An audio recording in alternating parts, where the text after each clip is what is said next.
pledge allegiance to the flag of the United States of America, and to the republic for which it stands, one nation, under God, indivisible, with liberty and justice for all.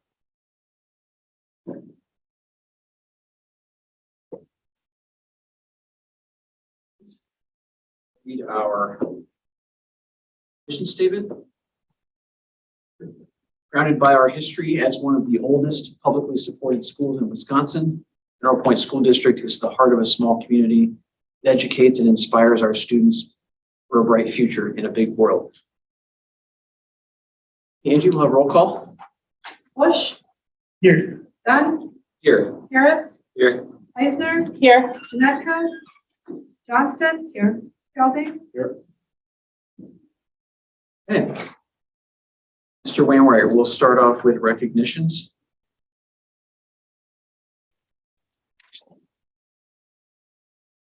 Okay. Busy spring. A lot of success. We'll start off with the golf team. I've got 2 members of the golf team here. I won't make, oh, sorry, 3. There we go. 4. Holy cow. There we go. All right. All mixed in, hiding on me. Golf team finished 3rd this year. It's the 2nd year in a row for that 3rd place finish. As a basketball coach, they talk about a home court advantage. Well, I think in golf, you certainly have a home course advantage. So this year's state champ was playing the state tournament on their home course. So if you're a golfer like me, you know which tree you can kind of hit it out from underneath and, maybe play it off the pop machine and get a good bounce or something. But again, a great showing for the Mineral Point Coiners. A young group, and here comes head coach Corey Sokol. If you'd like to say a few words about the season and the team, it's perfect timing, coach. You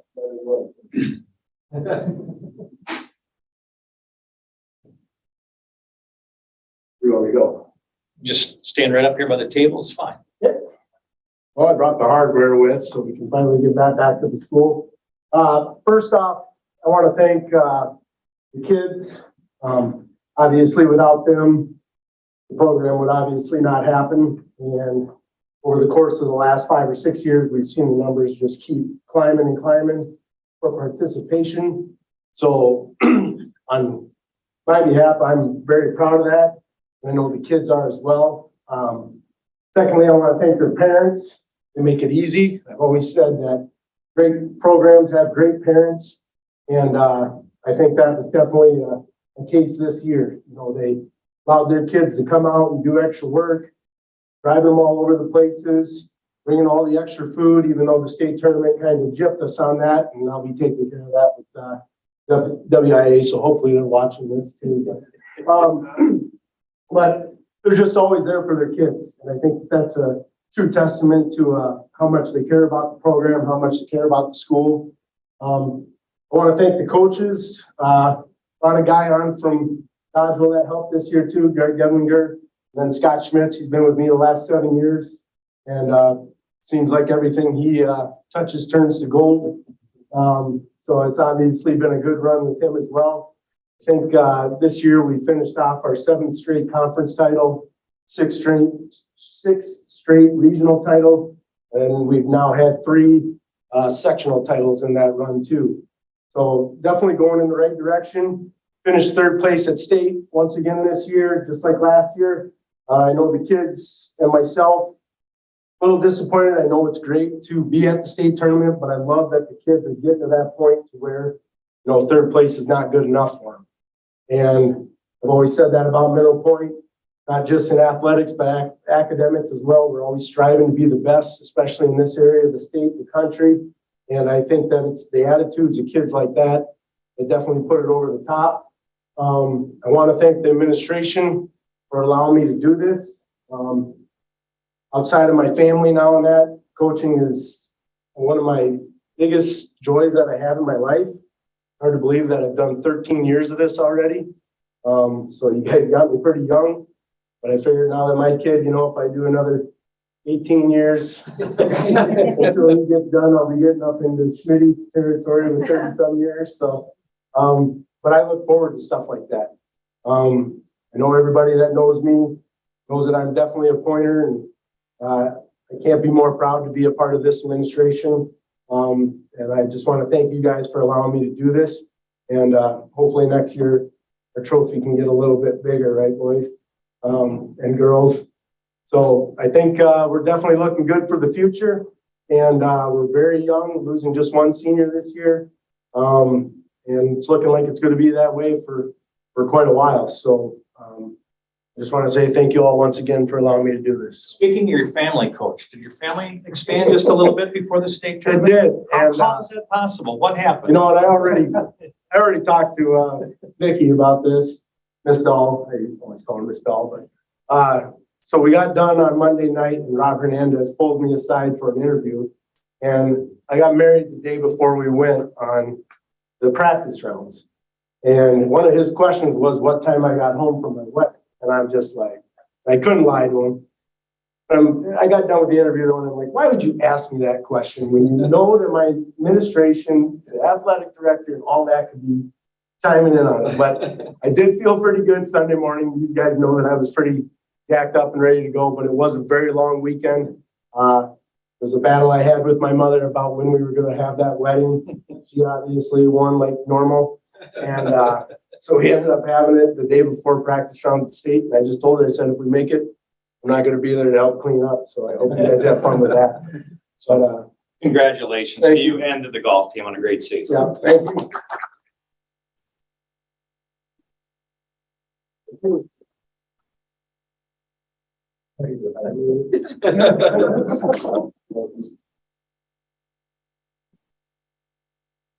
All right.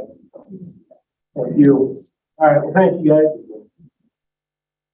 Next up, state track. I had invited coaches. Tough time of year though. One of the coaches, the senior Coach McGraw said, want to thank you for the invite and thank the school board for the recognition. Very proud of all the athletes and the hard work they put in this season. It's a special end at the state meet, and sorry I can't make it, but thank you again. State track, while the team didn't finish where maybe they were hoping for, we had a 4x8 relay that consists of Annie Robinson, Ellie Robinson, Reagan Schutte, and Julia Thompson that placed fourth. They made the podium at the state tournament. And then again, those Robinson kids that really don't get involved a whole lot. Ellie Robinson finished 8th in the 3200. Will Orrit finished 8th in the 1600. The 4x4 relay came in 8th. Charlie Keith, Owen McDonald, Cal Danf, and Will Orrit. Ellie Robinson came in 11th, and Annie Robinson in 12th in the 1600 meter. The 4x8 men's relay. Lane Ulrich, Charlie Keith, Cal Danf, and Will Ulrich came in 12th. Blair Waters finished 13th in the 400 meters. So a great showing for the Dodge Point track kids, and our Mineral Point athletes are a part of that. So congratulations to the track team on a great spring season.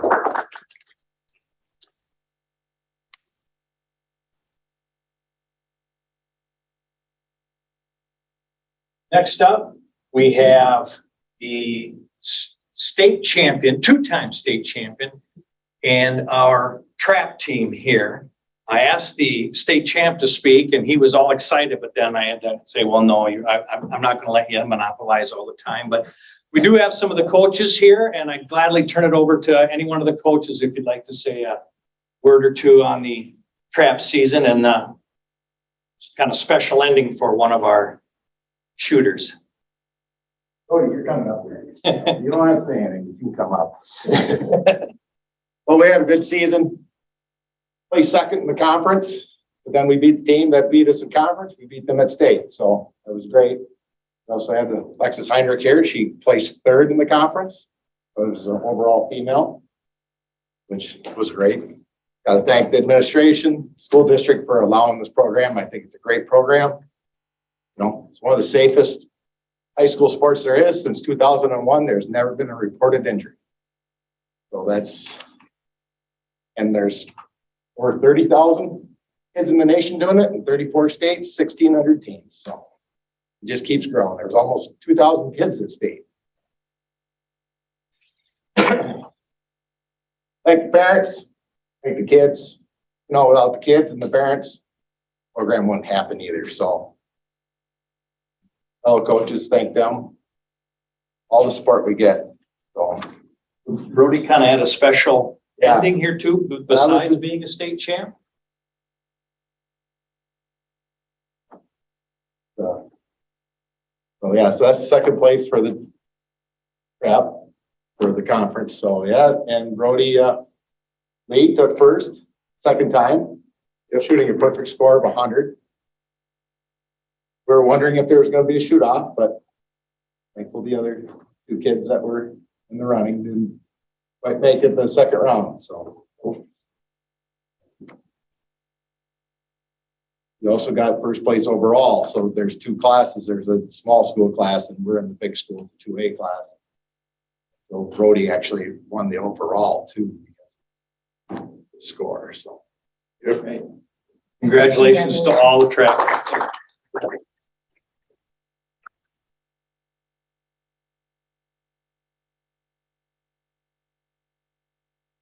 Need a wheelbarrow to take all this back.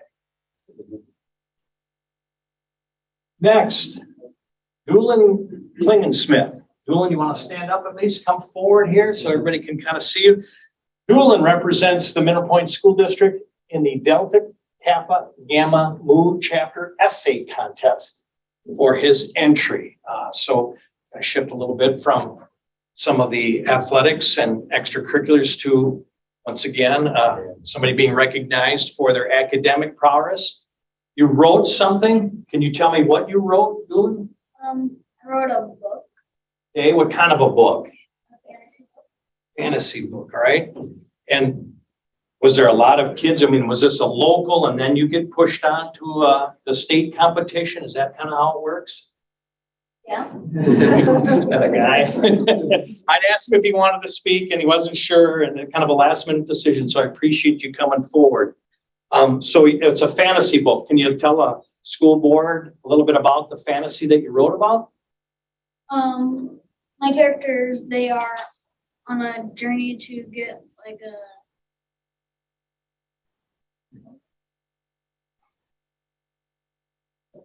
I think it was a gem.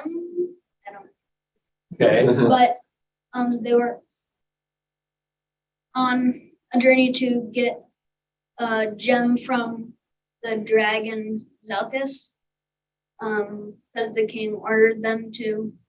So if it got into the wrong hands, wouldn't bring great destruction. Well, the realms. Okay. All right. So his book goes on to the next level of competition where he'll be judged again. So while he's this award winner that we can recognize him for, hopefully we can bring you back and recognize you for the next level. All right. Congratulations, Doolin.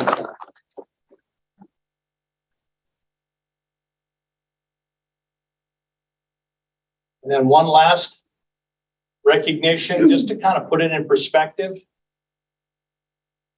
If you take all the years of combined service for everybody that retired at the end of this year, it equals out to 224 years of service to the District of Mineral Point. So, and unfortunately, this might be the norm over the next couple of years with a number of staff members who are reaching retirement age and the length of service that they've had here in the district. There are a lot of people who've been committed to making great things happen. And again, we've recognized them all. You've recognized them all, but you have Alf Jacobson, Sandy Weitzel, Kelly Rickers, Marcia Jellin, Elaine Schwartz, Roger Paulskill, and Deb Moll. Those individuals chosen to retire from the district. And like I said, combined 224 years of service. Tough to replace things like that. So congratulations again to all our retirees.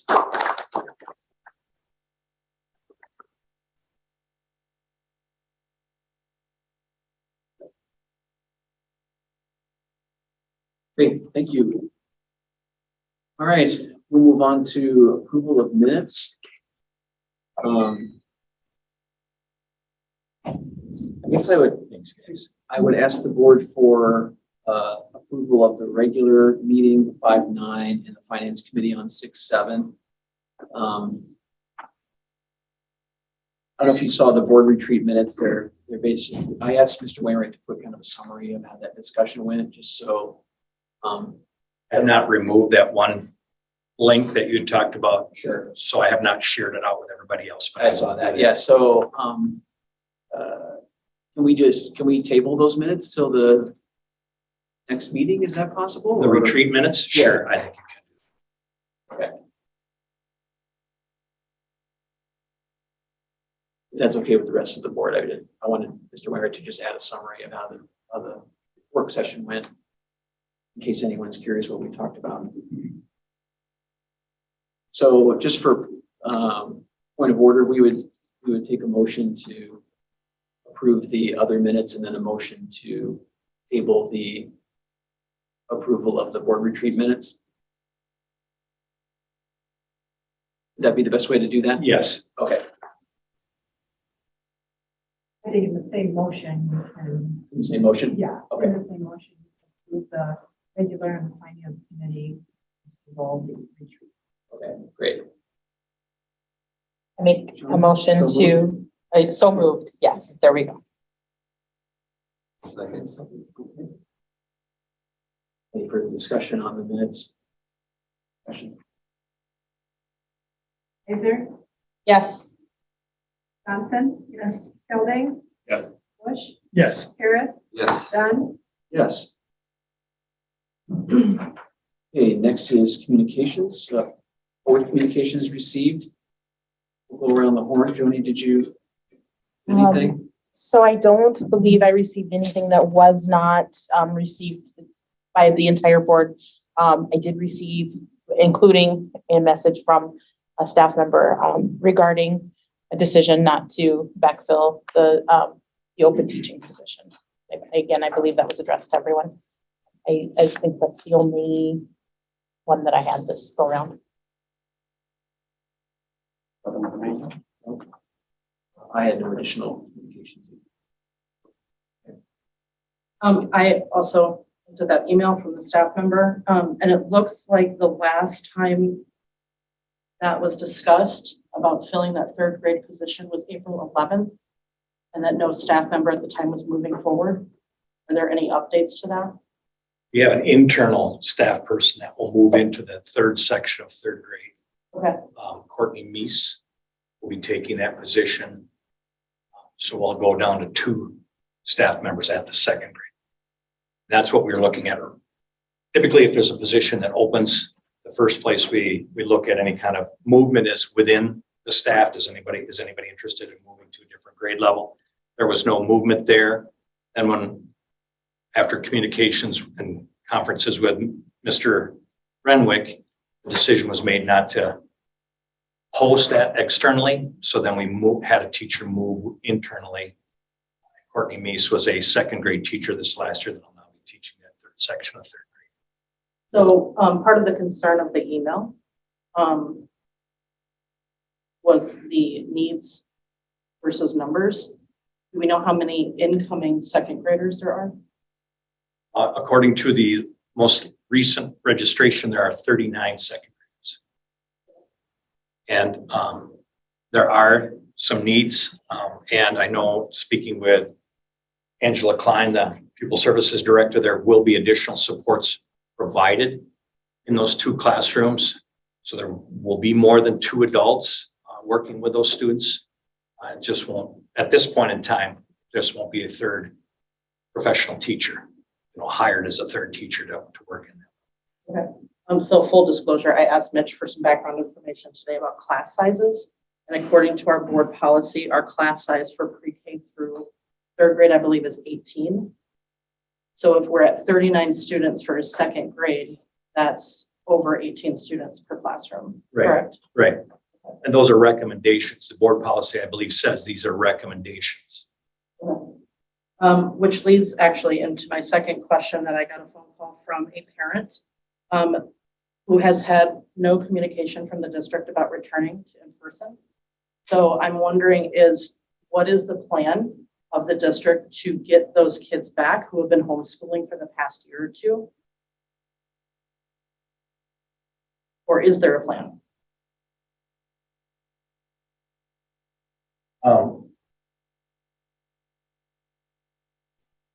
I could say a year and a half ago, I reached out, any family that withdrew to homeschool or open enrolled to another district. At the end of the first semester, I reached out to every one of those families with a written communication asking if they would consider coming back to the district. I only heard from one family. And so I would like to follow up is that if this is a new family that just did it this year, that wasn't on the original list of families to reach out, but I have no problem, reaching out and just saying, hey, would you consider coming back home again, so to Yes, speak. So absolutely. I'd love to follow up afterwards and get some more information. And then if there, my second part to that question, is there a plan to transition those kids back into the school after being gone for a year? That you know of? That would be a Mr. Renwick question. So I don't know if there's a formal plan for getting everybody back into the building and up to speed, but I can certainly follow up on that. Right. That's all I have. Thanks.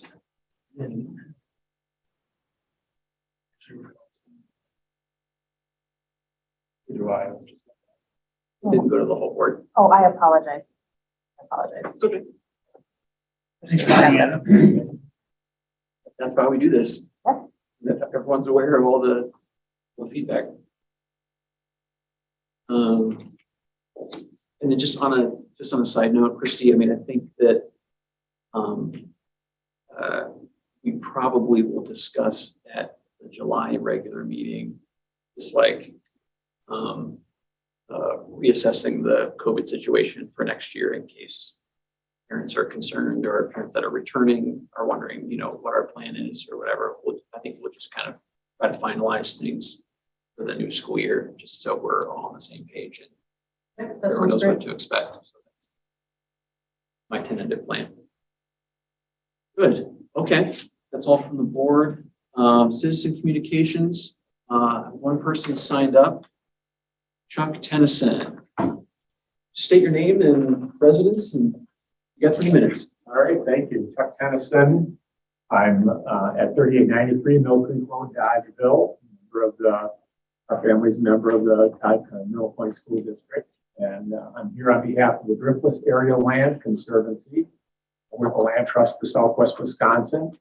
And first of all, I'd like to thank the board and the administration for fine service you do for our students here. For those of you that don't know me, I'm a retired educator with 37 years in public school systems. So I have great appreciation for the board and administration and the whole team that comes together.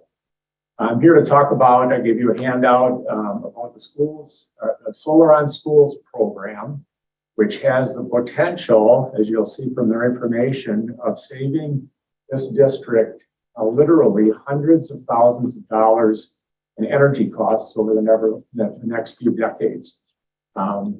If you're like most districts, energy is your second largest expenditure after personnel. And if you seems like something you might want to consider of how you could save some money on that expenditure. This is a program that's sponsored by the Midwest Renewable Energy Association. They're the administrator of the program, and it's funded by, as you'll see on the top page of the handout here, this Couillard Solar Foundation. Couillard Foundation has been helping districts throughout the state make it possible for them to add solar to their school buildings. They support efforts on each building up to $20,000 worth of covering of costs of adding solar. The second page, I'm just going to be brief here, is a study of one school district, a small school district in the state, Merton Community School District. They have two buildings, two elementary buildings, an elementary/middle school. And as you'll see by the numbers there, the backside gives some of the numbers. They took advantage of this Couillard Foundation grant on two of their buildings, and then they also accessed funds from the Wisconsin Focus on Energy program, which is a statewide program that we all contribute to for energy buyers in the state. And they were able to install solar on both of their buildings. And if you look at the very last page there, it shows that, I'm looking at that top right-hand side of some of those bullet points, they are now saving an average of $70,000 a year on energy costs. And that will carry on through the 30 years that they expect these, the solar panels that they've installed to be producing. So the Driftless Area Land Conservancy is very interested in helping communities in our area to reduce their energy costs, to build local economies through the construction and so forth, the energy services that are provided locally. And we would be very pleased and willing to be helpful for the school district to investigate whether solar in Mineral Point school districts on some of the Mineral Point school district buildings would be something you'd be interested in, that it might actually be quite beneficial financially. So with that, I will close. I'll steal a phrase from Coach Sokol and say, Mineral Point strives to be the best. I think this would be an opportunity to do that, to be a role model for the community and the area also. And so I hope you will consider it, and please get in touch with me if I can be helpful. Thank you for your time. Thank you.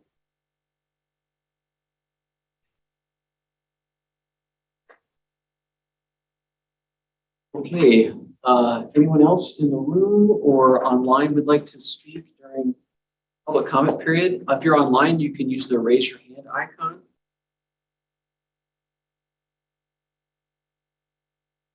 Going once, going twice. I don't see any.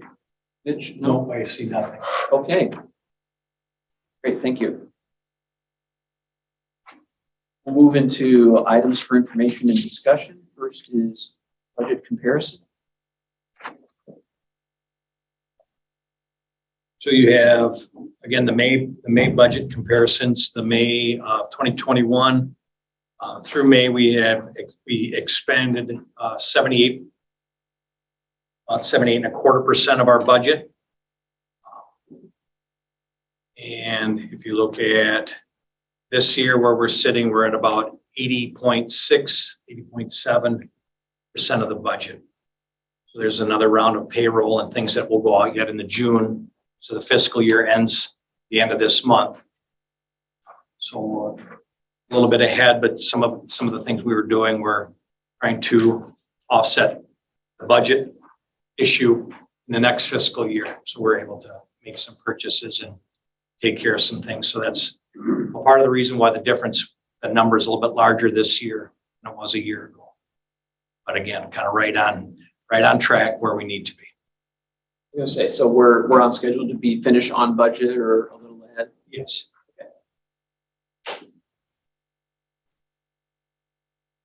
Any other questions about that? Next is to discuss maybe a committee meeting schedule on a regular basis. And basically, I think most of the board, if not all the board, has shown some interest in doing a larger bulk of the work in committee, just to make our regular meetings a little more efficient and streamlined. And so just wanted to talk briefly about whether we wanted to have like set days of the month for committee meetings. If there's no agenda, we would just cancel the meeting, for example. Mitch, you had an example of what Dodgeville is doing. For example, I think Dodgeville School District, I know a couple of board members, they do quite a bit of heavy lifting in committee. And not that we need to completely model what they do, but you were saying that they have a standing schedule, monthly schedule for each committee. Usually the week prior to school board meeting on Tuesday night, they might have 2 committee meetings on the same night, depending on the agendas. Their building and grounds, what we call our operations. So they might have a building and grounds meeting on Tuesday, then they might have a finance meeting on Tuesday, and then Thursday they would have another committee meeting.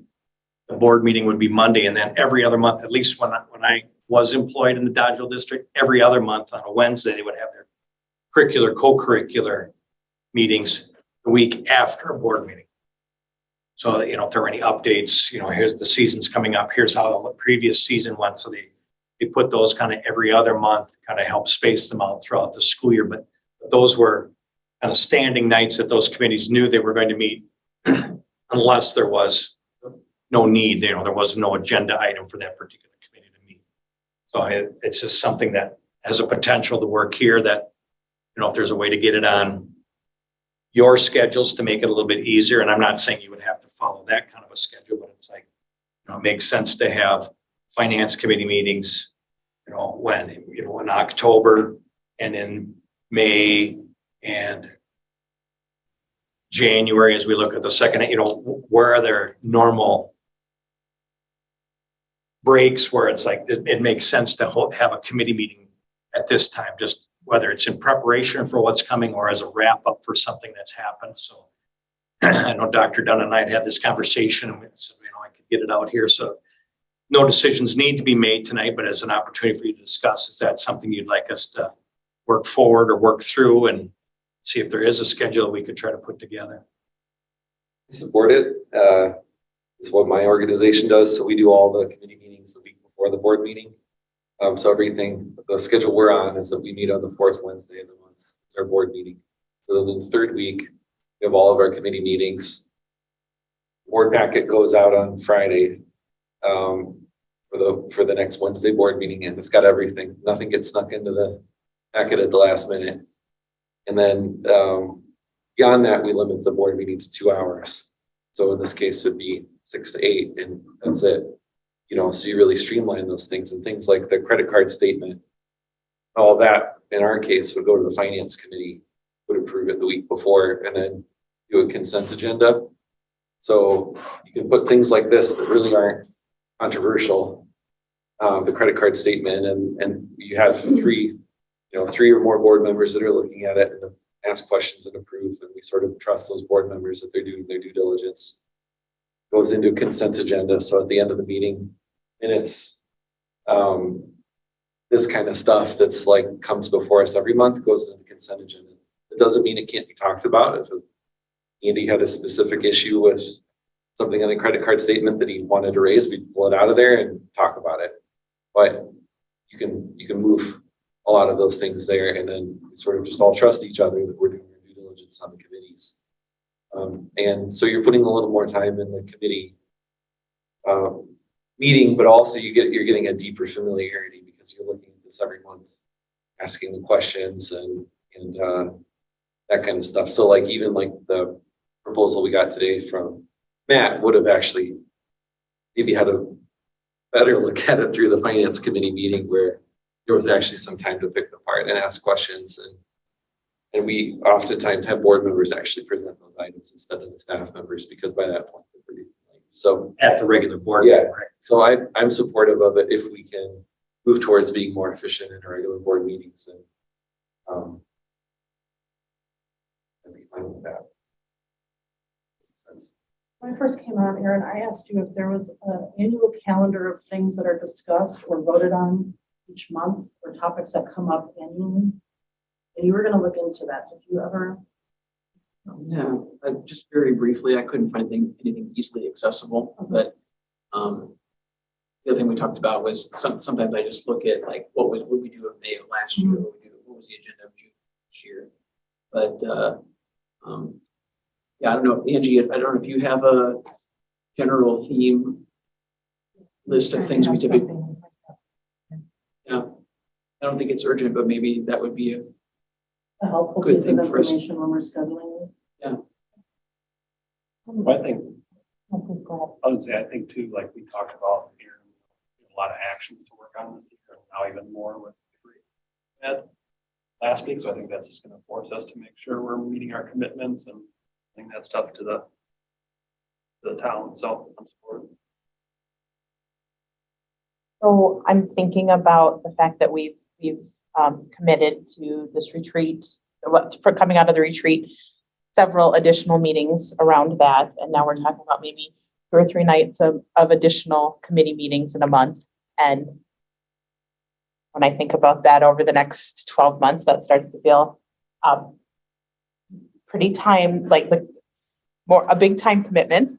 And I might be a little jaded because during the COVID era, we spent a lot more time in board meetings than maybe the school board previously had. So that's kind of hanging on my radar is like, okay, how big are we going? My other question would be, or a thought would be, does every committee need to meet every month, or could it be that we have 4 committees, so 2 committees meet each month, and then a committee is meeting at least once every 90 days. Every committee is meeting at least once every 90 days, or some sort of cadence or rotation. Joni, would it, like, when I think about the finance committee meeting, those are all great points. I think about specifically about finance. If I say, well, we want to move some of the stuff that's back here, credit card and expenditures to. Yeah, getting that would approved have to there be monthly every then. month. Yep. So I I mean, can see that is that point. something that could be, too, if there's nothing big to talk about, we could do Zoom. Is it possible to meet that way so that you don't actually have to leave home if it's just going to be a couple items, 20-minute meeting?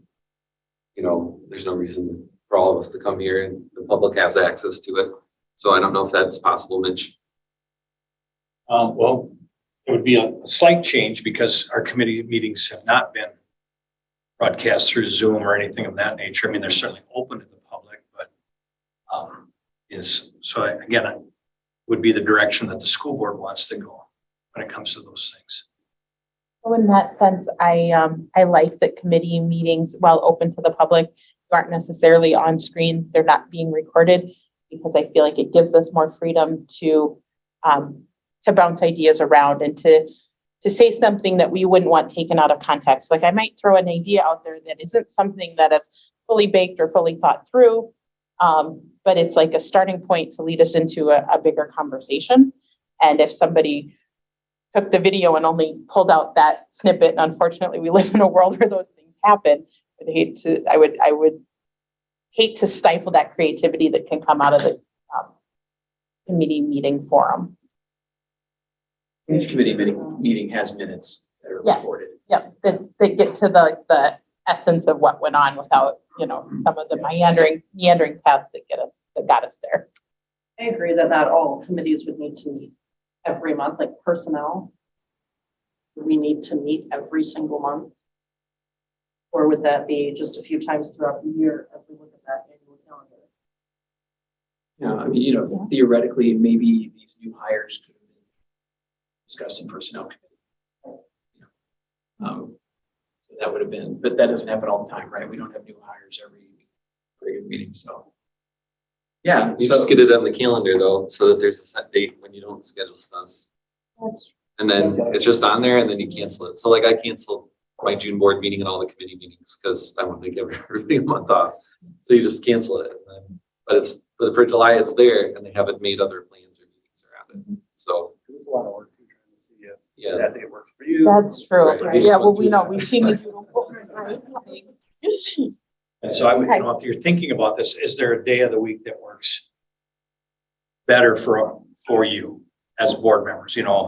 Once the school year gets started, is a Wednesday evening a better evening? So if you drop your children off at catechism or religion classes and there's no sporting events going on, is a Wednesday evening at this time.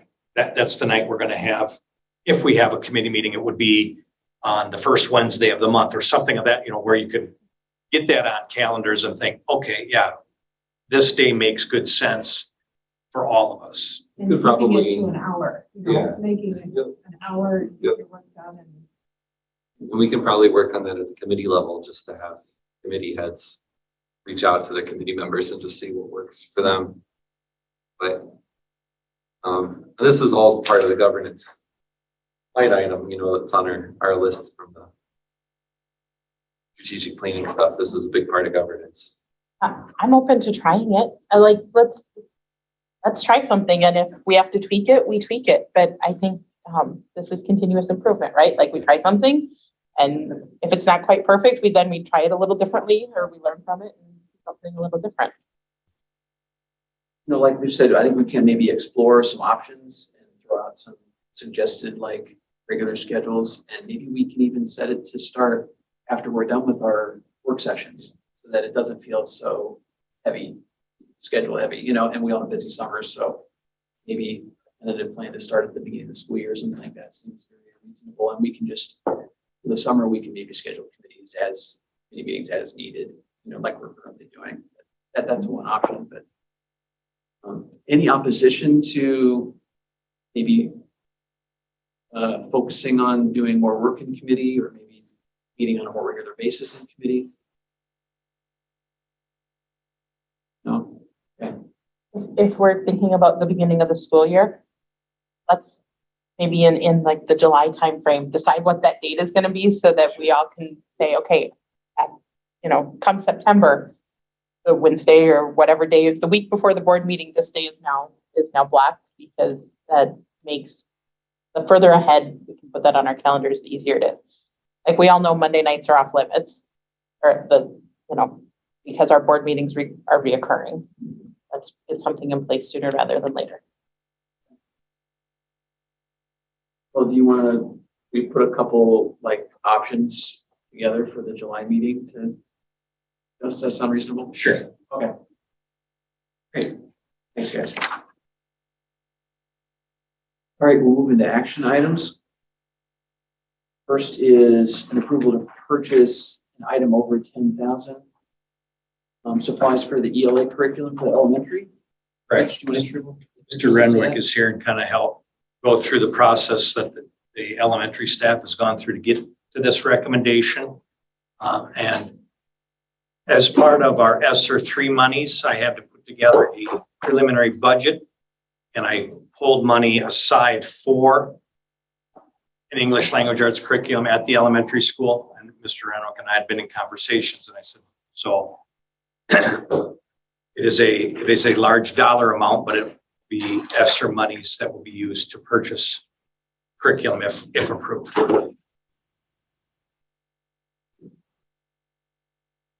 Thanks for having me here. There's a packet for each board member. The pink sheet is just the process, like I said, we went through to arrive at a recommendation. Behind that is the quote. So it's in 4 parts. I can go through the process real briefly, but it's Benchmark Education is the company that we'd like to go with. We looked at about 6 different programs. Arrived at this one. I also included the 2 other quotes from 2 of the other companies we looked at. More policy and comparison. This is the actual samples we got. These are the actual materials. So we got 2 of these. In the past, you've had like Basil's, maybe, the thick textbooks for reading. This is what they look like now, at least with the company, is they are short texts that guide kids to annotate and write in response to what they're reading. We'll use graphic organizers to document their thinking, respond to it. Each one has the kids set goals. I feel like I'm working with Benchmark. But they have an end product as well for like this one example. This example is a writing project, but it's around specific topics every 3 weeks too. So it's wind and water change. This one's investigating the past, but integrate social studies and science, but for reading and writing, which is more efficient, more connected for kids. Then this is the teacher's edition. So for every 2 units, there's 1 teacher edition that goes with it. This is what the kids get. This is what the teachers use. It's a little less material intensive, which I'll feel free to just read through them if you have any questions on it. First, I just want to say thanks to the leadership team. They volunteer their time and teacher leaders and help make these decisions. So it's Jeff David, Lori Heimsoff, Brooklyn Ross, Heather Maulers, myself, Penny Weigel, and Vicki Alpana. So, and I would say a lot of teachers went to at least one school that was using one of these resources to just get in action, in addition to previewing it. So very thankful for this, for everyone's time. Our priority was just to get all kids becoming more competent and empowered readers, writers, thinkers, and communicators within their school experience, but also in their lives. We don't want to just say, okay, here's where you read is at school. We want to help them translate that to apply it to their lives and be readers and writers outside of school too. We're looking as goals to do that as a more coherent and relevant literacy curriculum. So this is a K-5 literacy program. 4K is not included in this. We just want to keep it very play-based and not get too structured at that moment, just with half a day. In order to support teachers and students in creating an engaging, equitable learning experience. So how did we arrive at this? So we have 17 different beliefs. I can see them, but really around authentic literacy experiences, reading, writing connection, being aloud, kids writing about topics they want to write about. It's important. Those beliefs guided us into a data retreat, and we found out, just looking at their test scores, the screeners, the state exam, that 2 areas might be lacking: foundational reading skills, so it's like phonics and spelling, grammar, things like that, and then also background knowledge. And so that's one reason we liked a lot of the programs are going to this too. That's one reason we like this kind of programs is it connects the background knowledge, right? Right, and then there's a root cause analysis we did as well. We surveyed the staff about where they were at. 2 things that we gleaned out of that were teachers wanted some kind of able to articulate K-5 curriculum. We just didn't have that. We had a program 10 years ago, and it's just kind of slowly been put on the shelving because some teams didn't find it helpful. So we have no articulation, but at the same time, they want to be able to, they have some units of study that are just really great. And they have some projects and inquiry types of research activities. This program does allow for some, it's kind of modular. It does allow for some substituting of text or even a whole unit. There's something specific that you want to cover. The commitment would be in the resource, but it does give the teachers some freedom to be teachers. As well, this program allows for independent reading, read aloud, inquiry projects, like I said, so it's not just each reading for 90 minutes. We'll do a short mini lesson for 20 minutes, and we'll do some guided reading. It's independent reading in books of their choice. So we thought that was important too. We in 2020 we had surveyed the families just after we went home for 3 months. And we just said, what do you hope to get out of the experience going forward? 2 of the areas that we also saw as a need were student-led discussions and authentic learning experiences relevant to their lives. We feel like this resource will support that too. The resource is not a panacea. It's not going to like all the star test scores going to be improved. But it's a very much high quality materials do matter. So on the back side of the pink sheet, we had 4 options we were looking at. And to be honest, I did not expect us to arrive at this decision on Monday, but we did. We felt this kind of an urgency, like let's not wait. We feel good about this resource, let's move forward on it. So that was the choice we made. The total budget is $190,345.30. That is for 6 years. So there's no recurring cost for 6 years. Like pretty soon, I'll be bringing my math expression request for $10,000 next month, probably. No, I think we already covered that. Yeah, we paid for that with another with this year's budget. So that's good. But normally, we always come with $10,000. This will be covered for 6 years. So like every student will we'll have enough of these or get new ones of these every year. We're not like making black and white photocopies that are hard to read after the 17th copy or anything. Okay. No, this is going to be, we'll get out order of these. And there'll be 10 of these per kid per classroom. Okay. So they'll get, and I think they can take it home, family activities in the back. But Yes. Yes. So let's do that now. And get some money there. I would say too, by buying for 6 years, I talked to the vendor, we're probably saving around $80,000 doing it in bulk. So that's helpful too.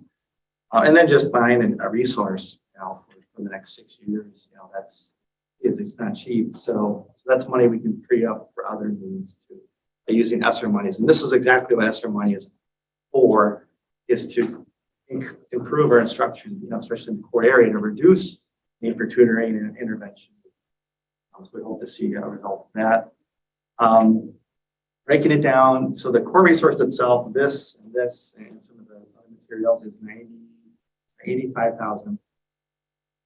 We also looked into some tier 2 interventions, kids that can't get services from like Mrs. Schrader or Mrs. Diefenbach, our interventionists, because we just filled up. These kids have some needs, but we can service those kids within the classroom. So there's like phonics kits, for example, just put them in a bag and we can deploy those. So they give the teachers some more tools. We did have $21,000 and $175 devoted to PD. You don't want to just give the teachers the resource and say, "Oh, good luck." We want to spread this out over 2 years so that teachers can, for example, Zoom with the experts from the resource and say, "Hey, we're running into this snag." So we have 45 hours of that plus several days in school. They'll come to us, and they're based out of the Twin Cities. They're fairly local. The final one is the classroom libraries. So those are 52,000. I would equate that to, having a football team, never playing a game. You can set up the field, you can run them through the drills, you can do all of that. But if you never have the opportunity to apply their skills to real reading and experiences, it's tough to do transfers. So we'd like to augment our classroom libraries as well, so that part of the resource is to read independently. Kids can pick and choose in the classroom what books they want. Yeah, that's, and I listed several reasons why we're going with this resource down below. But, it's a very inclusive process. Every teacher had opportunities to give input and to get going on it.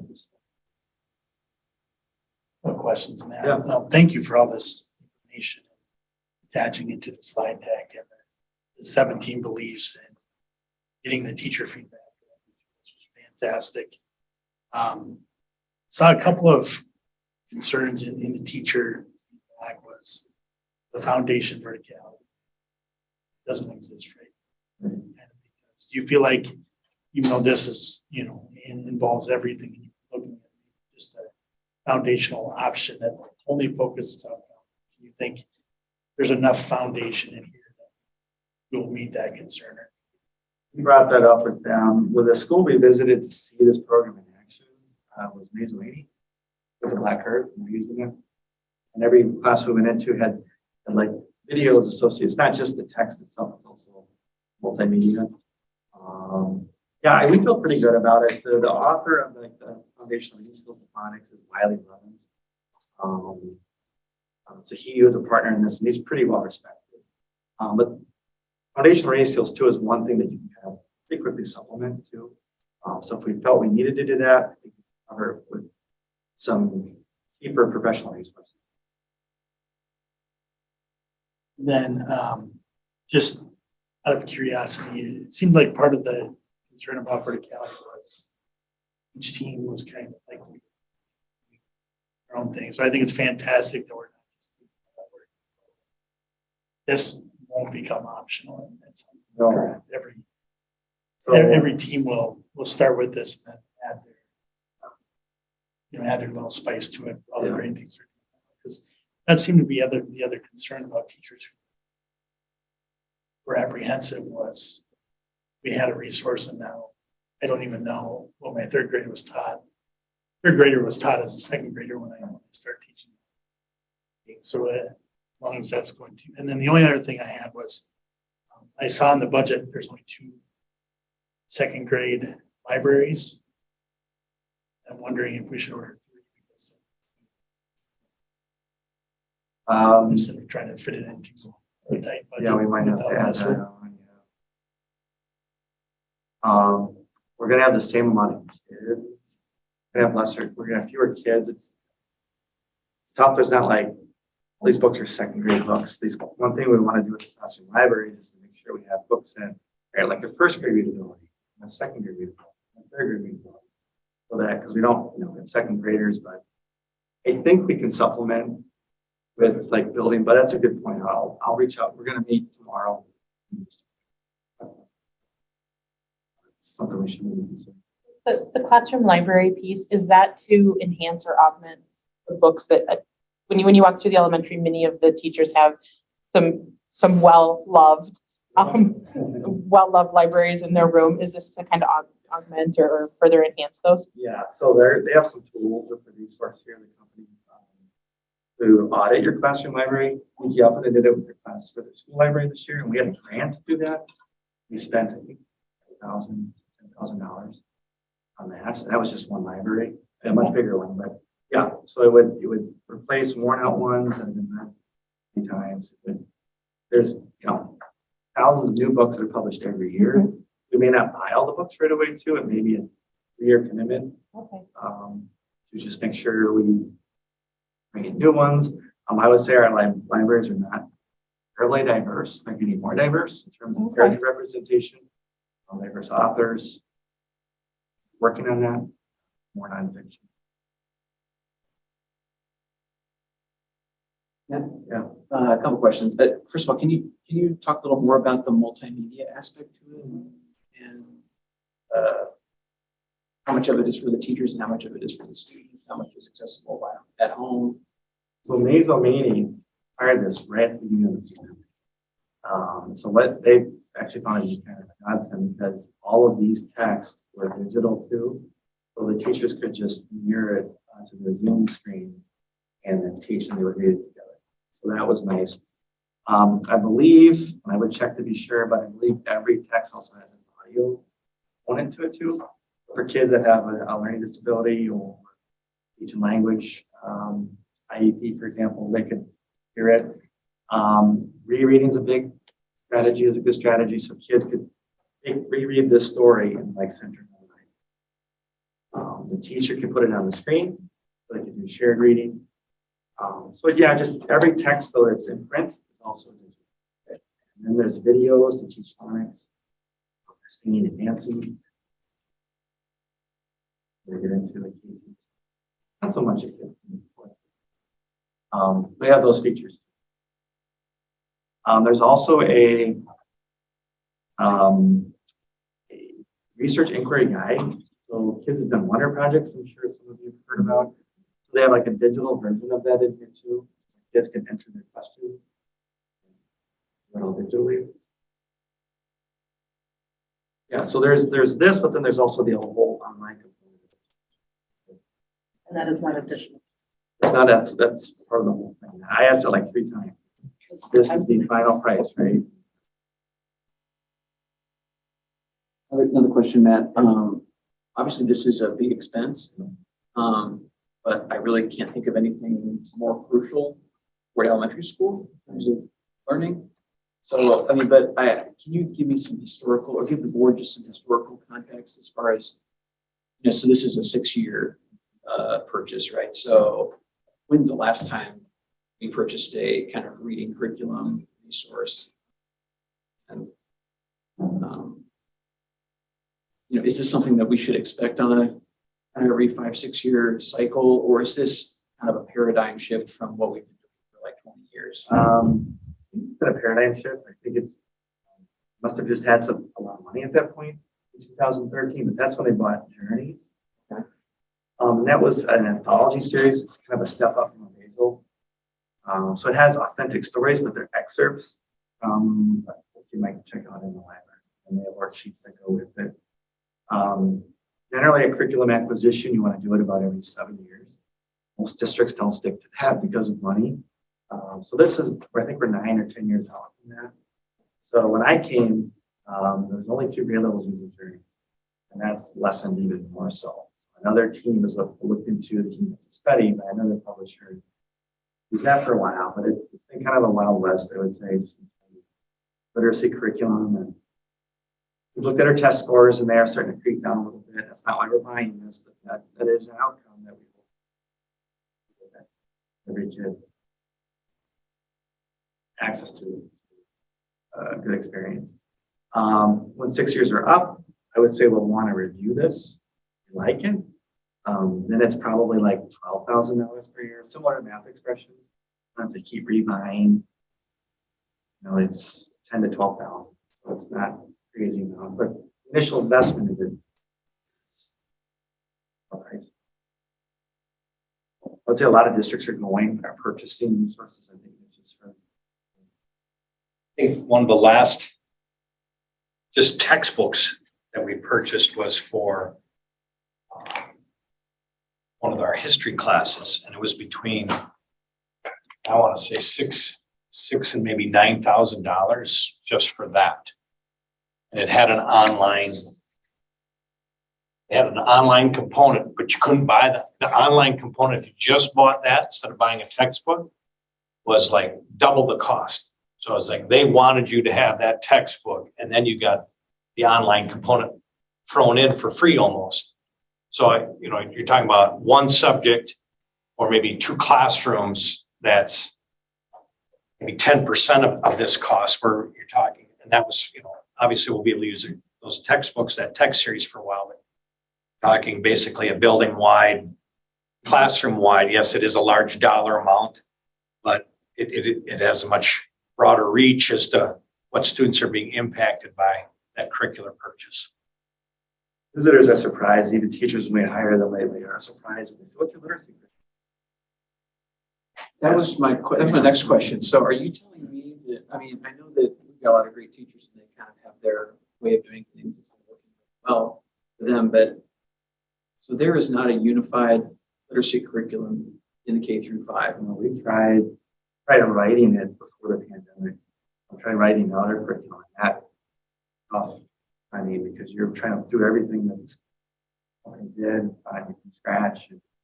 And then, yeah. So we've talked a lot about the tenure of our teachers. When you think about the number of, at the elementary level, the number of teachers who could reasonably retire in the next 6 years, the thought of them not having a resource like this for a whole new crop of teachers coming in is unsettling. We hired Courtney. He was one of the people that has such a literacy curriculum. So yeah, we would like to be able to give them something to start with. Something that's good too that we feel will work. We probably have more situations.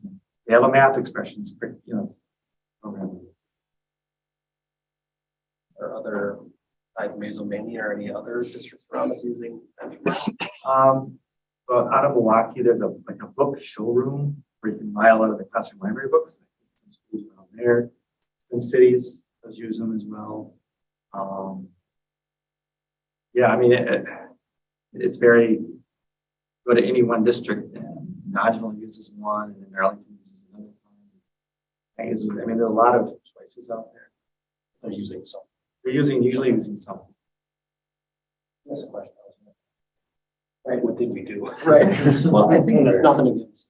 the teachers are working hours, creating lessons and finding these texts. They really like something to especially at the elementary level, where you're not just teaching 2 different classes. What's the accountability aspect on how you're going to hold teachers accountable to teach using this curriculum? But that's where the PD part comes in. We're going to bring in experts to come in and show us the way of it, and then also to have as a leadership team, we're going to develop tools in PLC time to go through each one of these units as an example. There's built-in assessments within it, and for the kids to take the assessments, see how they did, make notes about what they might do differently next year. I'm always walking through the rooms anyway, so the expectation will be to use every unit, try it, obviously make it better as you see kids using it. But I'm in the classrooms every day. I give them written feedback, not just observation. So this year, each teacher got, let's say, did 8 different visits from me beyond the evaluation. Yeah, that's a good question. Mitch, can you talk to us a little bit about the funding? I know you said ESSER, and we haven't used up all of our, this was kind of slotted money within ESSER for this. Yeah, the ESSER 3 grant, there was a deadline to submit some budget for ESSER 3 funds. So some of the money that we knew we had to pull 20% out for learning loss and social emotional.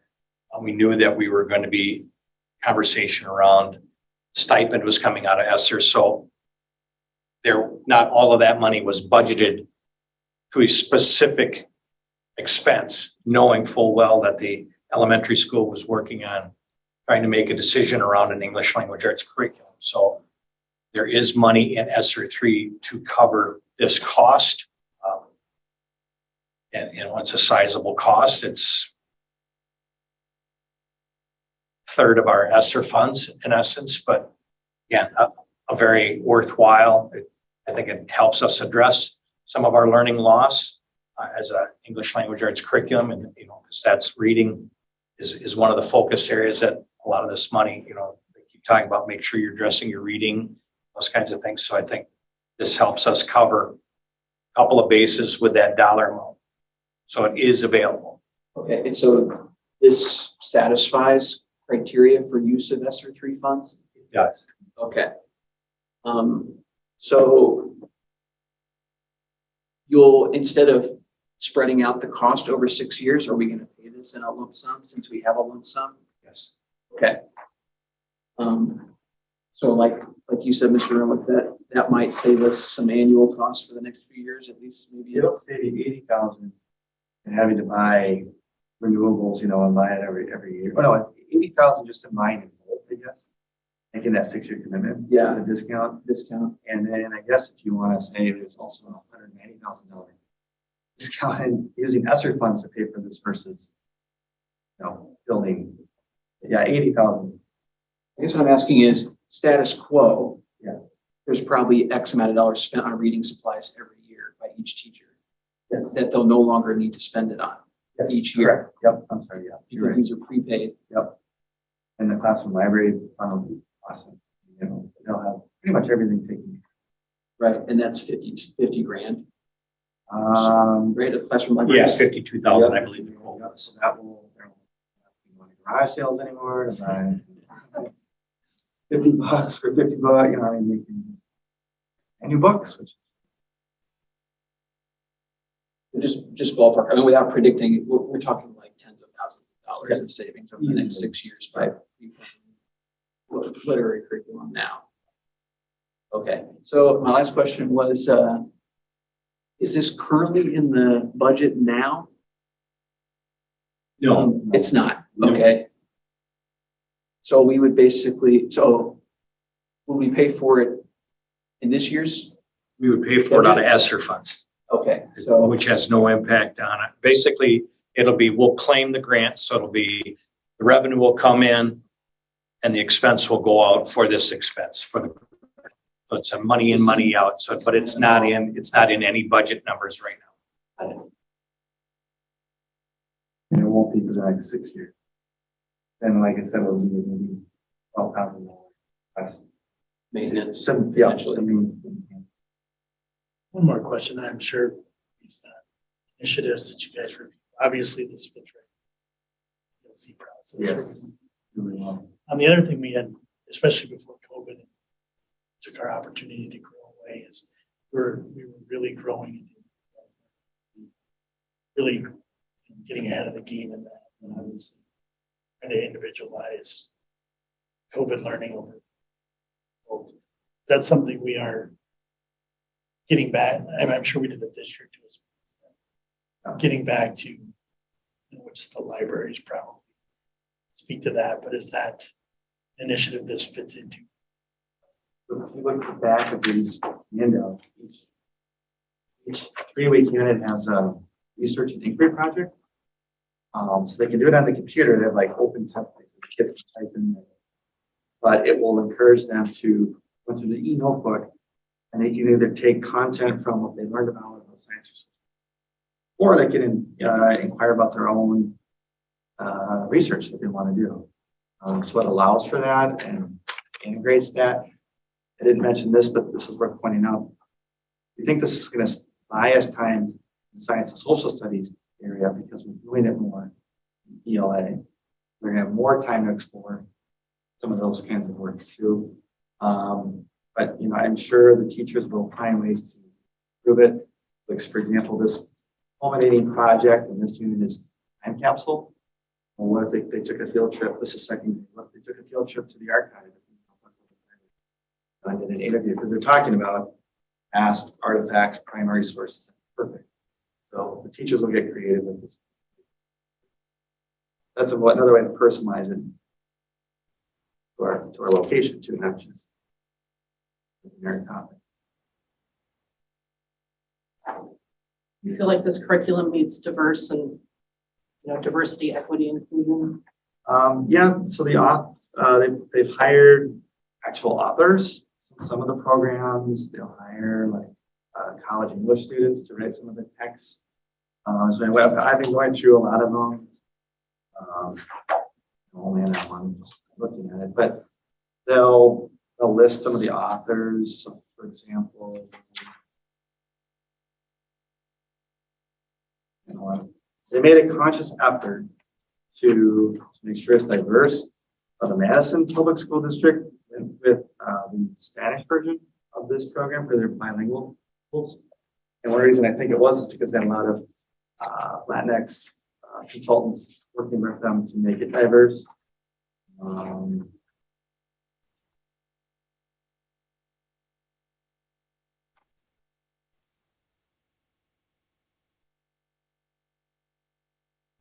Okay.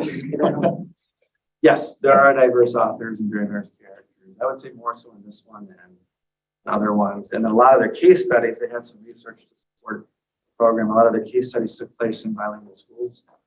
As they say, what's good for one group is generally good for many groups. So if it's good for English learners, it's generally good for all kids. Did you know? Yeah, so it kind of, at page 8 of this one, 16, kind of gives the authors background pictures so that students can be more aware. I also noticed on this map that this is what culture is represented in Yes. 3 different weeks. This one was pretty highly rated for cultural representation. And that's something else that we talked about. Yeah. There was a list of books in here, and I'm not gonna find it through here, but I saw it earlier where it was a diverse topics and authors and Right. List that shows you the pictures of every all the books they single could read. book in the whole series. And you can kind of look at it and see diversity. Just along those lines, I mean, like say for the following year, when you get a new set of books, Yep. will they be the same books? Will they be on new topics, or is it a la carte as far as you picking which books to use or themes or? These will be the same. This is kind of like the core. This is us teaching reading. Okay. And skills and strategies. Okay. They did say there's additional books where there's a lot of, it's not just what you see, there's also small group text like I did. They actually encourage us to move books in and out based on who you got for kids. If you got better books already, use those. But it's kind of modular though too. Let's say 2 years down the road, we just find one of these units just isn't working for our kids. We can create maybe a 3-week unit that we feel maybe a little better. But it's not going to upend the whole curriculum. It's not one's not dependent on the other. All the standards are covered by Unit 7. It's kind of nice because that's during the spring. So that's another benefit. Here's how many units total? And 3-week units. They have a few weeks too to play with. You don't want to teach. I'm not a big program guy. I mean, I went to a school that was project-based. We wrote our own curriculum. This is 20 years ago, but You've got standards, you've got testing, you've got evaluations, and it's a whole different world. And I think it would be very difficult to not have a program.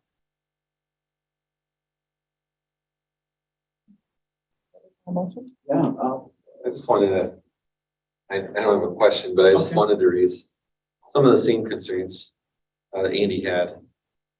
And Christy brought up that just is pretty concerning that there wasn't something there, or what it was there wasn't being followed. And I guess the biggest concern that I have with the dollar amount is making sure that we'll use it. Yes. You know, because that would not be great. I agree. It is, I guess, from our fiscal responsibility, like making sure Mitch and yourself that we get buy-in. Yep. I think it's great that there's the professional development. I didn't realize it's 45 days, so that's a lot. You 45 know, hours. 45 hours. But it's just like, you said it like on Wednesday from 2:30 to 3:30 to Zoom this whole thing during your PLC time. But you know, I didn't. Yes, encourage you to report back. Yeah. To us on buy-in. Yep. And if there's not buy-in for some reason, we've got to come up with you will all have to come up with a strategy for how we get buy-in to get people to use this. Because I read through the teacher comments and all of that, and there was, you know, comments about, well, I don't want to get boxed in, you know, and I get it. And like you know, my mother's a teacher, I have friends that are teachers, and that's a concern. Like, you want to have some creativity and control. It sounds like there's space for that, but and then my only other thing, which is small, and I'm sure you can figure it out, but to Joni's earlier point about like how many retirees we potentially have coming in the next 6 years, if we blow through these hours that we've got for development, like how do we get new teachers into the curriculum? You know, is that a team effort, or how would you approach that? With the PD, we do have Title II funds. So with the ESSER funds using it towards this, there's more Title II funds, other things, especially the secondary. They have more freedom to money to spend. They won't be just split with elementary. Will be funds available down the road.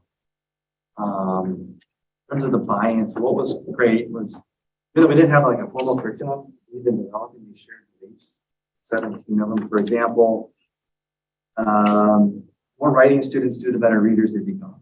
So every single staff member agreed to it. There's 17 of them. And far away, this program met these beliefs. Teachers believe in it.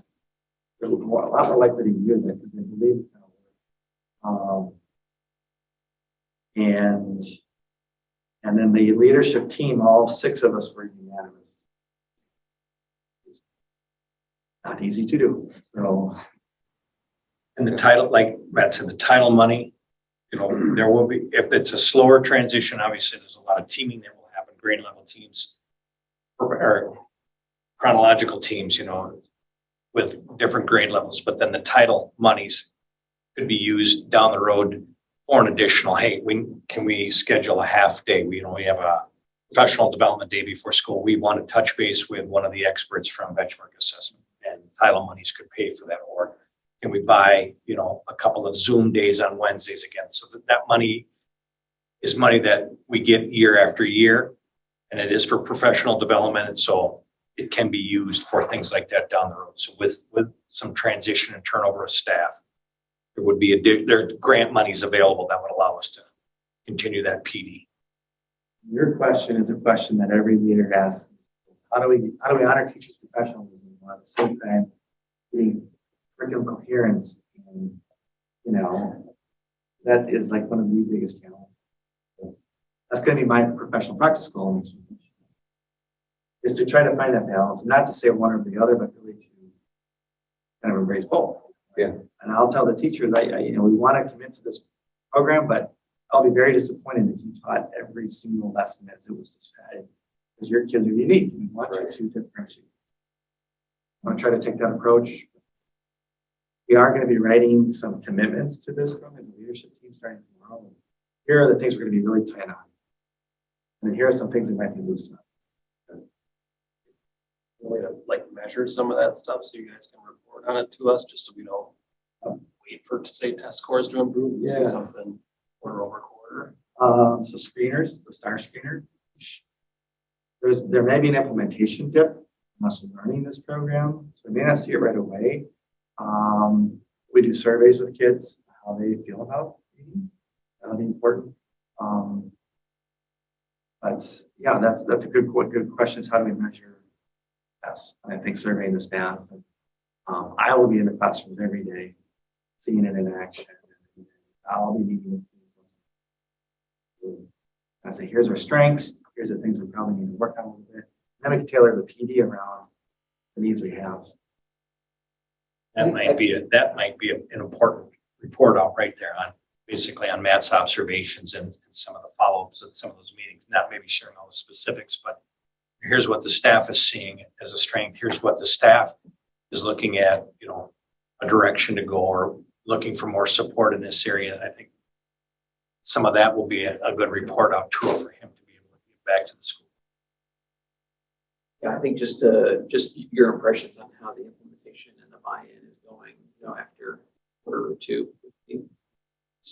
Yeah, for us to just reassure us that we made the right decision. Yeah, I'll bookmark something for Expenses. Yeah.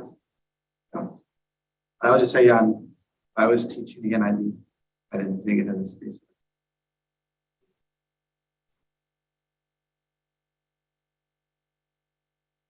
Well, I appreciate you taking the time to present the information. Obviously, it's a big purchase, so we need this kind of information to feel reassured that this is what the school needs. It's a big investment.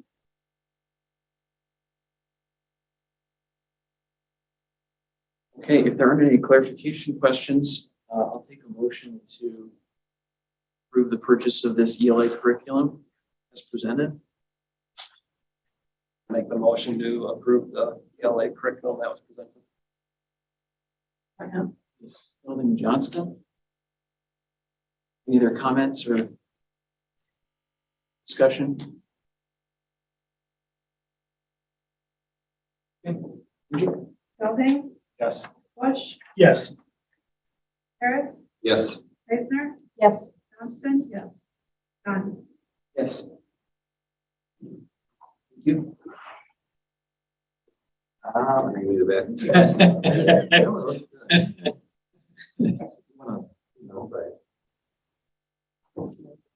It's all that's got that new book smell.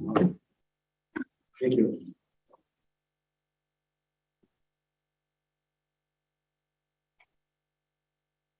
Okay, next is approval of short-term borrowing. Every year, the school puts out a request for proposal or basically a line of credit, a revolving loan, so to speak, for a year. The loan amount we ask each provider to be able to cover is up to $1.5 million. The biggest reason, and we're kind of sitting on it right now, is when the state gives the school districts their state aid. Hasn't always worked out well with people's fiscal years. So this has been a need, whether we have some larger bills that come through or payroll that's out and the state aid hasn't come in. We've had to tap into line of credit. A lot of times maybe it's $200,000 and then it's repaid within a month or two when the aid is here and everything kind of settles back down again. What you have before you is a sheet of paper. We have the two local banks that presented a proposal based on the same information we ask for every year. On one side, you have Farmers Savings Bank, and on the other side, you have Mound City Bank. Typically, what you have done in the past is look at who is going to charge you the lower interest rate on that borrowing. I don't know that we've ever gone to the 1.5 million, but again, there's some years that things work out well where we maybe only need to borrow once. There's other years we might need to borrow smaller amounts 2 or 3 times throughout the school year, throughout the fiscal year, I should say. So based on the interest rates, I would recommend that Farmer Savings is your provider for the line of credit. We used last year, right? Correct. 2 years prior, it was Mound City. So every year it goes out I shouldn't say every year. When I first took over, there was a 2-year agreement with Farmer Savings, and speaking with CEO Joe Whitmer, he said he would never do that again. It really worked out to our advantage because interest rates changed, but they had basically guaranteed, and Joe said the bank would stick with it. He wasn't going to ask to break the agreement, but it's a yearly agreement we put this out. So yes, it does. It has moved, but yes, the previous school year was with Farmer Savings as well. 2%'s fixed, right? Yep. Well, motion. Go for it. I'll move to accept the Farmer Savings Bank line of credit offer. Harris. Any other comments, discussion?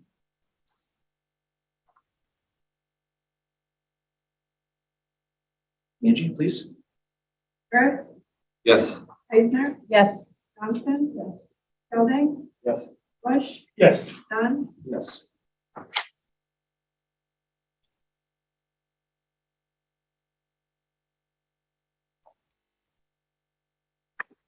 Next is approval of school fee schedule. The main area, you have a copy of the school fees. The section in red is the school lunch fees. In essence, there is a 10-cent increase for any of the student breakfast or lunch purchases. You remember we had to make an adjustment to the adult lunches mid-year to meet requirements. This is in keeping with food costs and the allowable percentage increase. A 10-cent increase it meets with all those guidelines. So it helps offset food cost increases and it meets the maximum. This is not the maximum, but it's under that cap as to how much you can raise lunch prices. And again, while not perfect in timing, with inflation being as high as it is, there will be no blanket free lunches coming up. That information's been shared multiple times, and I think we'll continue to share it multiple times. Families can fill out the application for free or reduced lunches. Those things will still continue. But now, if you don't qualify, these are the prices that you'll be looking at. And then the substitute teacher pay.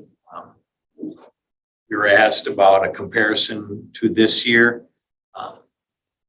We had I'll say, not a very good year for substitute teaching, and we're actually over budget and feel that the increase that we're proposing, which would kind of keep us in line with the schools around us, because we're all basically fighting for the same pool of subs.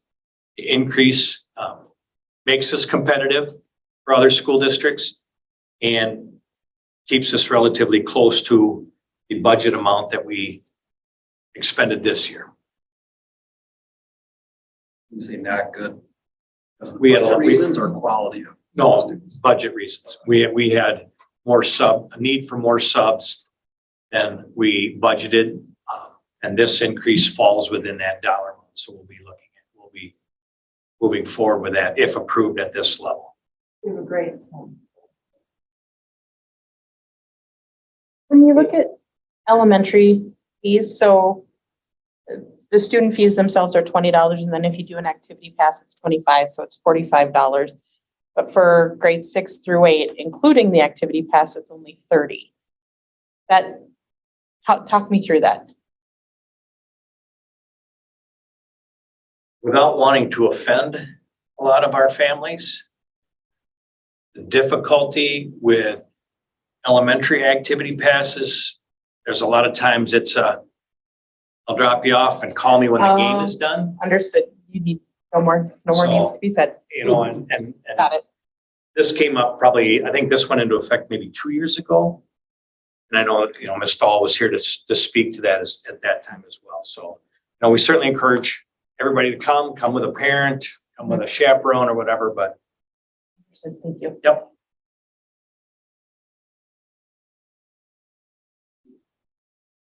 Do you feel like there were many times where subs weren't available because they were taking better paying option in the area? Several times, yes. Yeah, instances where I lined up and feeling that was the reason. I wasn't told that way, but You got that sense multiple times this year? Okay. So the number budgeted to pay for subs is going to be the same as last year, but you're anticipating needing less subs this year Yes. because anticipating that COVID won't be as much of an issue keeping teachers on quarantine, And we had some maternity leaves and things of that nature. some other unique circumstances. Correct. So, and we believe we'll go back to a more normal year when it comes to subs. top end of the long term may not be as needed. A long-term sub is more than 10 days in the season.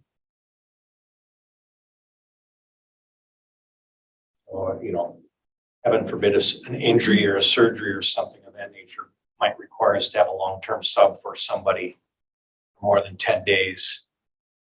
They would come in and start at the $200 every day of at least those 10 days or 15 days or however many. If it's a maternity leave, it might be 6 weeks. A couple of these. So, I mean, just to ease anyone's apprehension of increasing the amount we're paying subs, the advantages are we're more likely to get a sub we want, which is good for the kids. And since we had kind of a unique year, this will probably be budget neutral coming year. Yes. And, a lot of schools around us kind of have a similar situation. If I know I have a doctor's appointment or my son or daughter has a doctor's appointment, I can put it in now for 2 weeks from now. And the system sends out the call.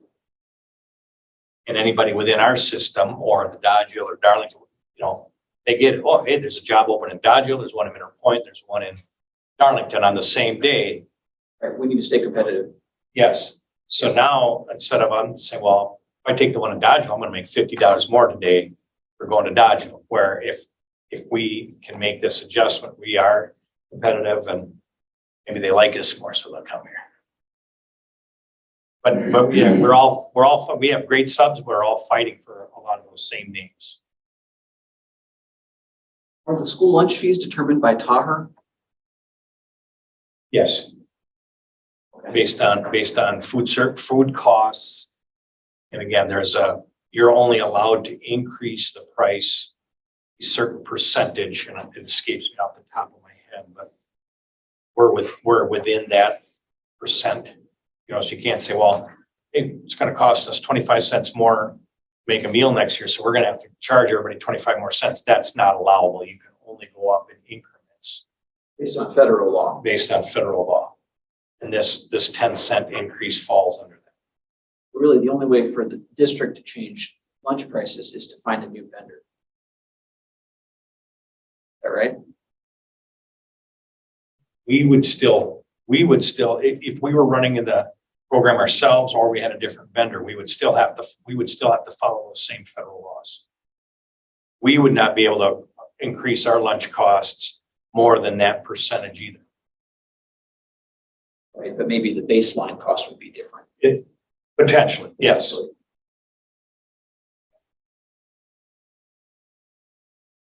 There's also a minimum, correct? And we had to adjust the adult maintenance because it was too low.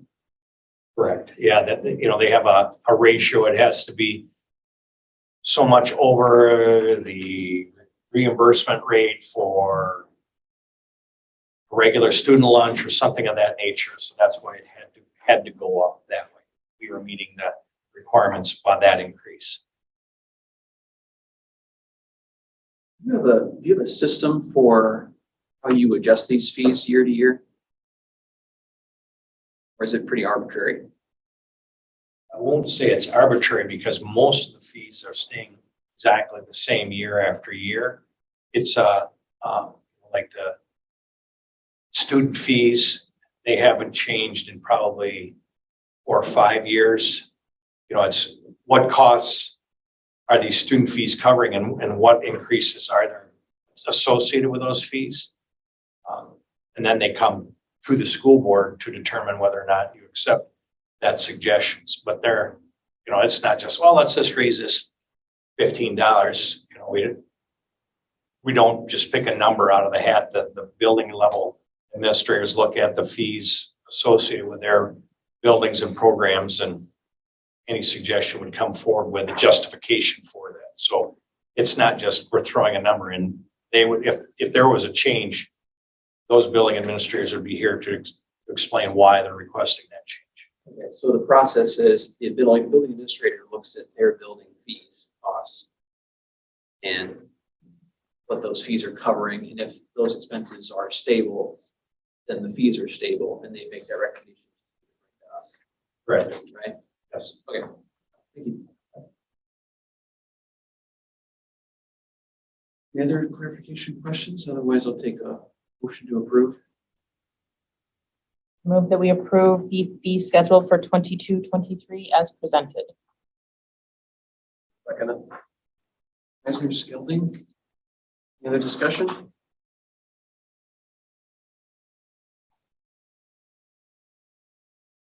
Eisner, Yes.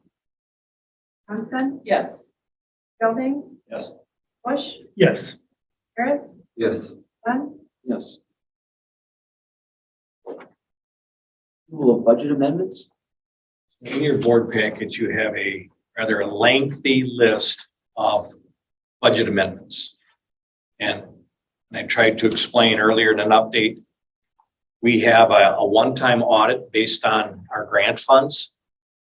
And that's coming up at the end of the month. And when the grant monies were distributed to us, we put them in budget items, a line item. And you look at that budget comparison. Let's go to the second one. It's a Title 1A grant, and it was coded as 10E 141, 169, 122, 115. And prior to the audit, the auditors had asked us to reclassify that to just a different code number. So the monies weren't spent any differently. It was just asking the school district to transfer that into a more accurate fund that matched up with the audit firm, Johnson Block, you know, so that everything will be covered in the right places. So when they come in and audit, they're going to say, yep, that's the correct function number. It wasn't you spent the money incorrectly or any of that nature. So in essence, all of those changes, I shouldn't say all, the vast majority of those changes are monies that were scheduled for a grant, scheduled to be paid in a grant, and will continue to be paid for that same grant. We just changed the numbers. The only other thing that I would mention is in a attempt again to maintain as close to a budget neutral, a balanced budget for the upcoming school year. There was one area where we knew we were saving monies and we were prepaying another bill out of the budget monies. So that was money that was in our budget. We just needed to move it to the proper account to spend it, to prepay for something. So again, it's not additional funding. We've just, I'll say, robbed Peter to pay Paul. Money that wasn't spent in other locations within this fiscal year, we put it into a different budget account so that we could spend it and prepay and offset a budget item in the next fiscal year. So the monies aren't changing. They're just kind of changing the account that they're being spent from. And this is a common occurrence. Yes. Yeah. I think a month ago we had this smaller group of budget amendments. There may be a budget amendment prior to finalizing the budget and setting the levy in October. There might be a couple of changes. Sometimes the state will change some of their requirements and we don't have a choice. It's a matter, we have to come to you because in essence, it's the school board's budget. So we have to get that, but we really don't have a choice. We have to move it to the proper accounting numbers, function numbers. The way I look at it is every year Mitch has got this budget to spend money with. Some things cost less than anticipated. This thing costs more than anticipated. So it's just moving money around and just recategorizing everything at the end, just so it's all accurate for. I'm for familiar audit. with that. I just want to make sure that everybody at home is also familiar with that practice. Oh, good question. Any other clarification and questions? I'll take a motion to approve. Make a motion to approve. Second. Bush Johnston. Any other discussion?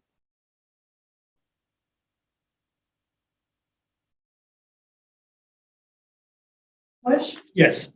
Harris, Yes. Heisler, Yes. Johnston, Yes. Gelding, Yes. Dunn. Yes. Next is approval of preliminary budget. I want to apologize to Member Harris. I didn't get them totaled like you'd asked for, so I have not updated. But at the Finance Committee meeting, I presented the budget comparison for fiscal year 21-22 to our projected budget year of 22-23. We're currently sitting at a deficit of $14,919. In the Finance Committee meeting, I had suggested and somewhat predicted that some of our new hires may change that from a budget deficit to at least a balanced budget based on who's being replaced and what the dollar amount of their salary or their pay is. And in some preliminary figuring, I do believe this budget deficit will be erased. So my plan is to still present a balanced budget in October when you certify the levy.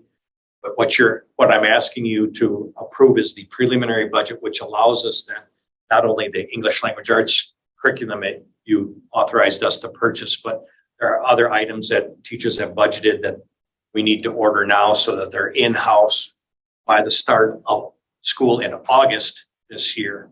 And approving the preliminary budget as is allows us to do that while I still work on giving you a balanced budget for the October board meeting. So I ask, as I present a deficit of about $15,000 right now. Which if we ran into that deficit, if that held true, let's say it would come out of our rainy day fund. Yeah, fund balance. And that balance currently is 1 million? It fluctuates a little bit, but I'd probably say 1.4. Oh, We're at about 21%. so there are funds, available. And we wouldn't, $15,000 deficit. and we wouldn't need to worry about that until the end of the fiscal year. So a year from now at this time would be the time that if there weren't any other cost saving, it's like, oh, we took one less field trip, or, purchase came in cheaper. There might be funds that would cover that too prior to having to use fund balance, but yes, there would be funds available to cover. Andy, as chair of the Finance Committee, do you want to just give your 2 cents on what we talked about in committee and whether anything was, any resolution or recommendation was passed in committee? Yeah, we actually had a great meeting.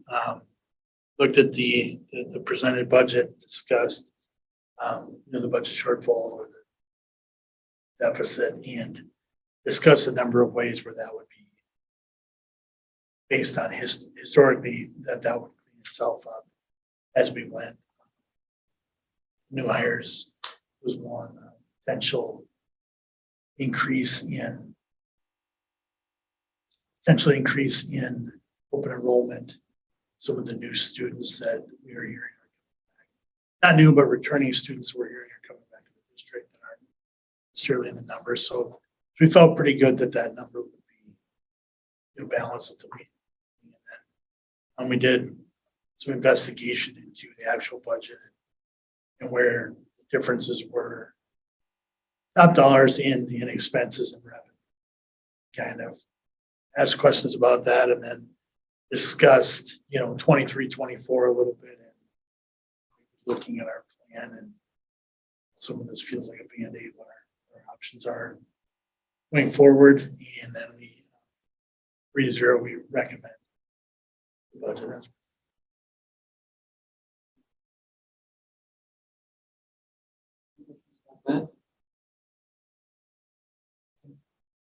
Motion to approve the preliminary budget. Make a motion to.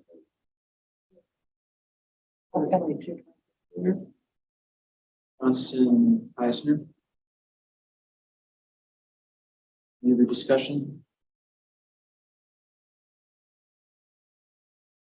So Andy mentioned it, but just something that we talked a fair amount about in committee is just that we are continuing to be financially conservative, and we're approving this budget with a slight deficit. But we recognize that if at a state level, if the funding situation does not change, that this is not sustainable, and we in the 2023, 24, 24, 25, we'll probably have to look at other alternatives for funding or significant cuts that are going to start to impact student opportunities and experience. We're gonna make it work this year, but things are getting tight. I'll also add that, my takeaway from the discussion of the Finance Committee was that the board fully intends to pass a balanced budget when it's finalized in October, and we fully expect it. We're pretty confident that we'll be able to do that, even though what we're passing right now is a small deficit. That's why I'm going to support it. Okay, any other discussion? Johnston? Yes. Gelding? Yes.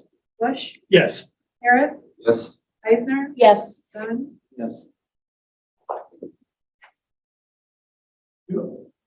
Okay, next is employee services. I would ask that we table number 2, approval of a maintenance director. We're still working through that process, but we do have recommendations for music teacher, pupil services assistant, assistant bookkeeper in middle school, and athletic director's assistant position. Want number 2 tabled until the July regular meeting? Yes. So basically what I'll be looking for is a motion to table number 2 position until the July meeting. And then following that, a motion to go into closed session. It's been board practice preference that we discuss all new hires in closed session in case anyone has any confidential concerns before we approve the new hires. I'll make a motion to table the approval of the maintenance director position until the July meeting. Second. Councilor Harris.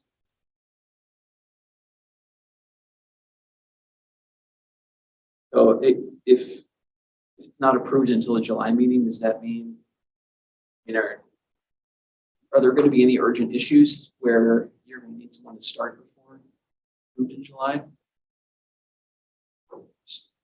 Help reassure me that waiting a month is okay. We'll be all right. We'll be all right. We're making great headway on our summer cleaning. People are stepping up and filling in where needed. Any discussion? Angie? Eisner? Yes. Johnston? Yes. Gelding? Yes. Bush? Yes. Harris? Yes. Dunn? Yes. Okay, I'll make a motion to convene in closed session to discuss the new hires. So moved. Second. Harris Gelding. Need a roll call for that, right? Mhm. Okay. Go ahead. Harris? Yes. Eisner? Yes. Johnston? Yes. Gelding? Yes. Bush? Yes. Dunn? Yes. So for everyone online, we'll reconvene in open session after our discussion to take action on these new hires.